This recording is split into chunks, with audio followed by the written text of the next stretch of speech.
Bonjour à tous.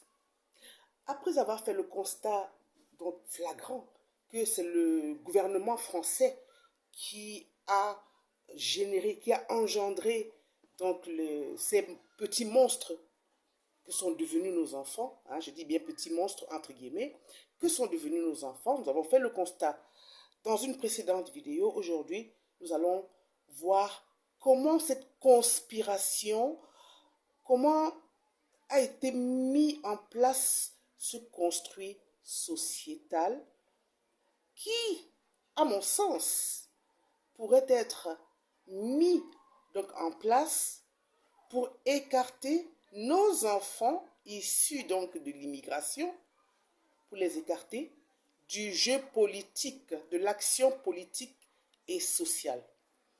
Première chose, lorsque un immigré va chercher un appartement, quand il fait une demande de logement, on ne l'oriente jamais vers des appartements à Neuilly, Passy, Auteuil-Neuilly, Passy, cette trilogie que vous connaissez. On va toujours lui proposer des quartiers, la Goutte d'Or, où on sait qu'il y a un foyer très important de la drogue.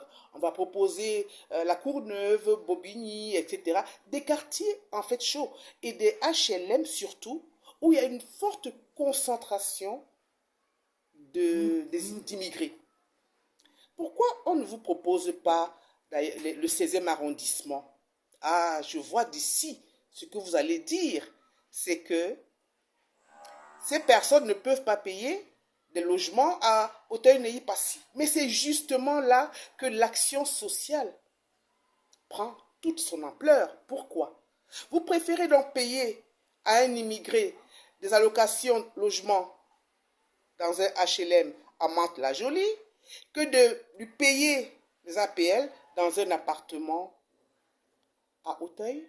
C'est bien ça? Pourquoi?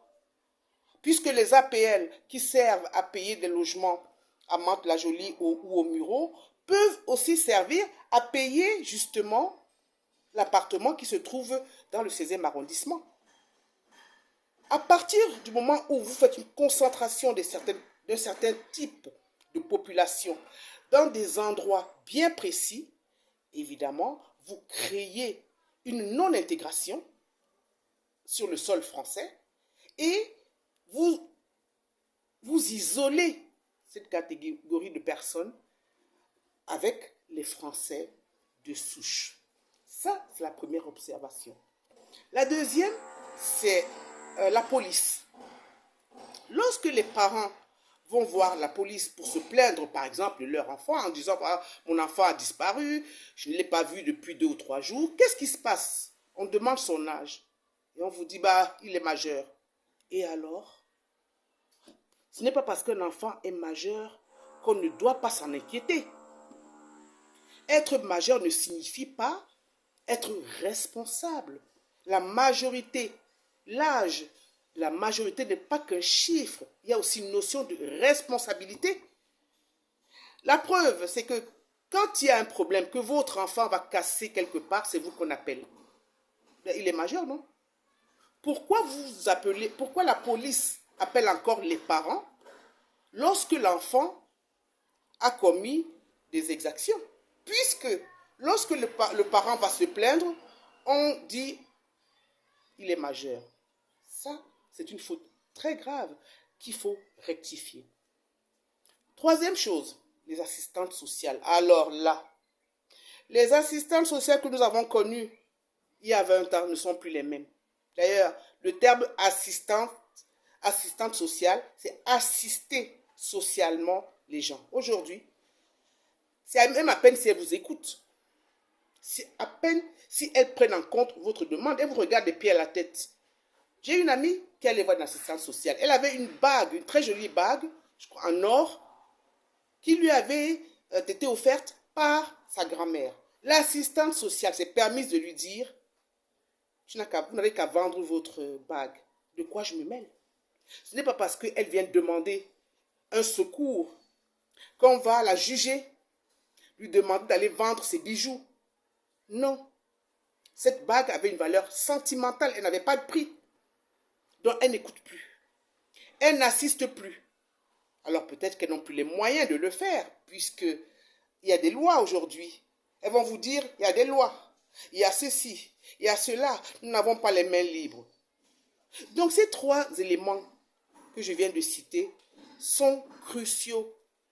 Et il faut absolument que le gouvernement français revoie ces problématiques.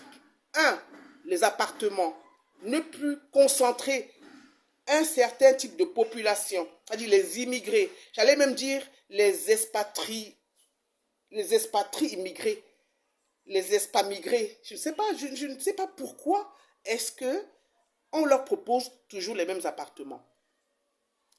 Deuxièmement, la police doit avoir plus de moyens.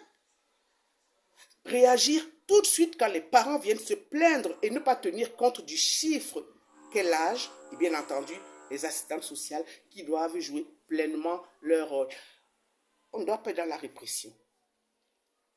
On doit être dans le dialogue, la solidarité, l'entraide, les échanges, etc. Maintenant, quand j'ai parlé au gouvernement français, je parle à ces jeunes. Vous ne voulez pas un jour diriger la France? Je parle à nos enfants de la diaspora. Vous ne voulez pas un jour diriger la France? Vous ne voulez pas être des élus locaux, des maires, des conseillers municipaux, des députés et pourquoi pas être président de la République? Surtout nos enfants de l'Afrique subsaharienne. Je travaille dans une entreprise. Il y a des Africaines, des Guinéennes, des Camerounaises, des Congolaises. Elles veulent toujours rester au bas de l'échelle. Vous voyez les superviseurs, parfois ce sont des maghrébines. Elles, au moins, elles se battent. Vous ne voulez pas être ministre en France, puisque c'est votre pays.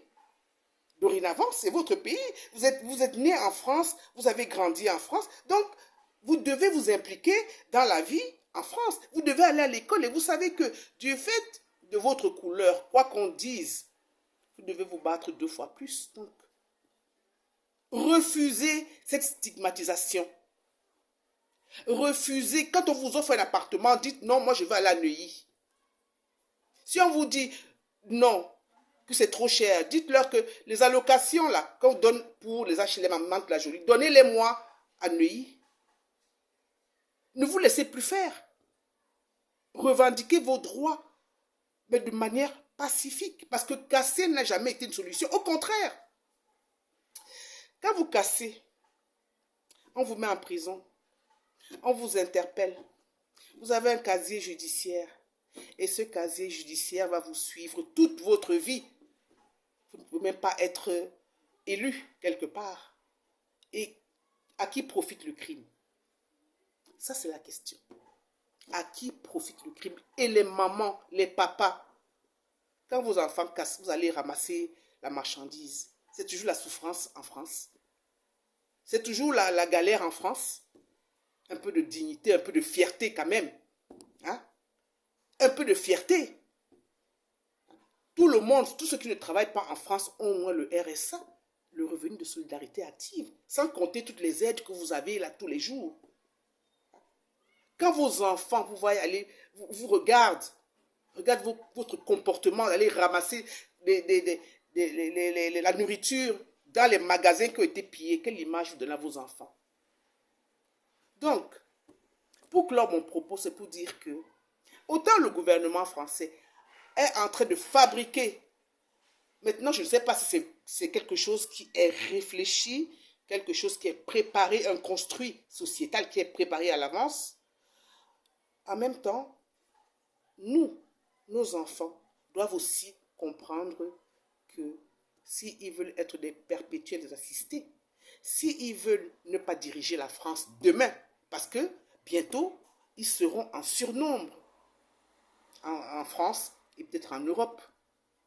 Si cette chance-là, ils ne la saisissent pas, comme Barack Obama l'a saisi aux États-Unis, eh bien, nous n'aurons plus que nos yeux pour pleurer. Et nous serons toujours dans la même situation, en train de casser, en train de pleurnicher, en train de geindre parce que nous n'aurons pas su prendre en compte tout ce que notre pays d'accueil nous offre. Je vous remercie.